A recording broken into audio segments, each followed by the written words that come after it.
Hello আসসালামু আলাইকুম সবাইকে। আমি বাংলাদেশি ব্লগার সুরাইয়া বলছি। যেখান থেকে আমার ভিডিওটি দেখছেন আশা করছি সবাই সুস্থ আছেন, ভালো আছেন। আমি এর আগের ভিডিওটিতে আপনাদের দেখিয়েছিলাম এভিনো বেবি ময়শ্চারাইজিং লোশন। সেখানে একটি আপু কমেন্ট করেছিলেন যে এভিনো বেবি ফেস ক্রিমটি কি রিভিউ করা যায় কিনা, বা সেটির রিভিউটি জানতে চেয়েছেন যে কেমন। তো আজকে আমি তার জন্যই এই ভিডিওটি করছি। Aveeno baby soothing relief emollient cream for dry sensitive skin, natural oat oil plus vitamin E, clinically proven to soothe and moisturize for 24 hours. Also suitable for little ones who may be prone to eczema.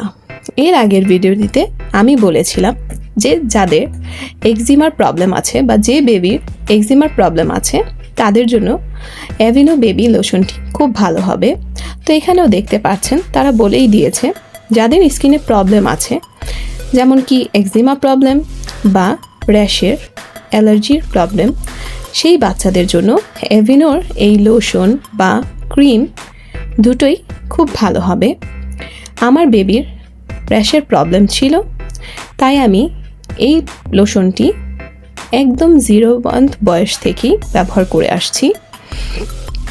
যখন আমার বেবির দেখেছিলাম আমি যে তার ফেসে যে কোনো লোশন দিলেই র্যাশের প্রবলেম হচ্ছে, তখন তার ডাক্তার সাজেস্ট করেছিলেন যে এভিনো বেবি সুদিং রিলিফ এমোলিয়েন্ট ক্রিমটি ব্যবহার করে দেখতে পারেন, অথবা যে কোনো এমোলিয়েন্ট ক্রিমগুলো ফেসে ব্যবহার করে দেখতে পারেন, এটা বলেছিল। যদিও আমি স্যারের কথা শুনিনি, আমি অন্য ক্রিমও ব্যবহার করে দেখেছি, কিন্তু র্যাশের প্রবলেম কমছিল না। কিন্তু এভিনো বেবি এমোলিয়েন্ট ক্রিমটি ব্যবহার করে আমি খুব ভালো রেজাল্ট পেয়েছি। তো আপনারা দেখতেই পাচ্ছেন যে এটাও শেষের পথে। আমি আমার বেবিকে এভিনো বেবি লোশন এবং এভিনো বেবি এমোলিয়েন্ট ক্রিমটি ব্যবহার করি সবসময়, শীত কিংবা গরম সবসময় আমি ওর ফেসে এবং শরীরে দিয়ে থাকি। তো আপনারা এটি ব্যবহার করে দেখতে পারেন। আমার লোশনটি মেড ইন কোরিয়ার ছিল, কিন্তু আমি মেড ইন কোরিয়ারটা পাইনি এই এমোলিয়েন্ট ক্রিমটি, তাই আমি এটি ব্যবহার করছি মেড ইন ফ্রান্সেরটি।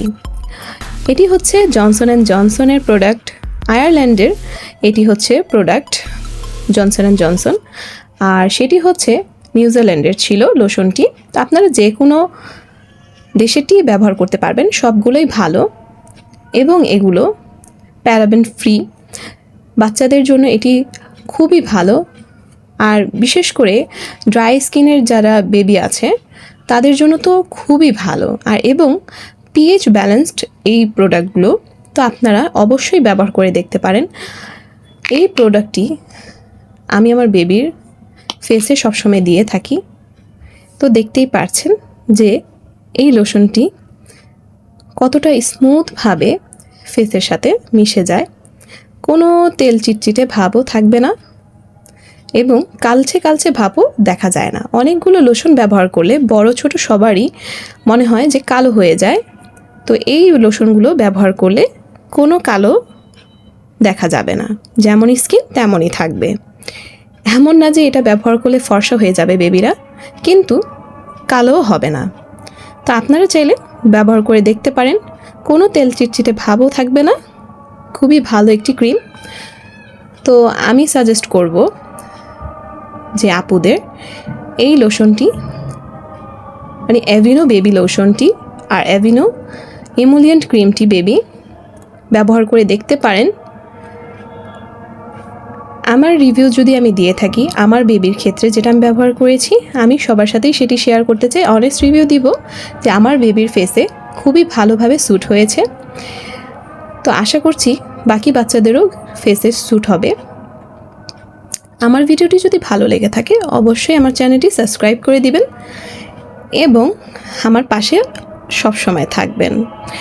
আর অন্য কোনো বেবি লোশন দিয়ে যদি আপনারা চান যে ভিডিও তৈরি করি তাহলে অবশ্যই আমার কমেন্ট বক্সে জানাতে পারেন। Thank you for watching.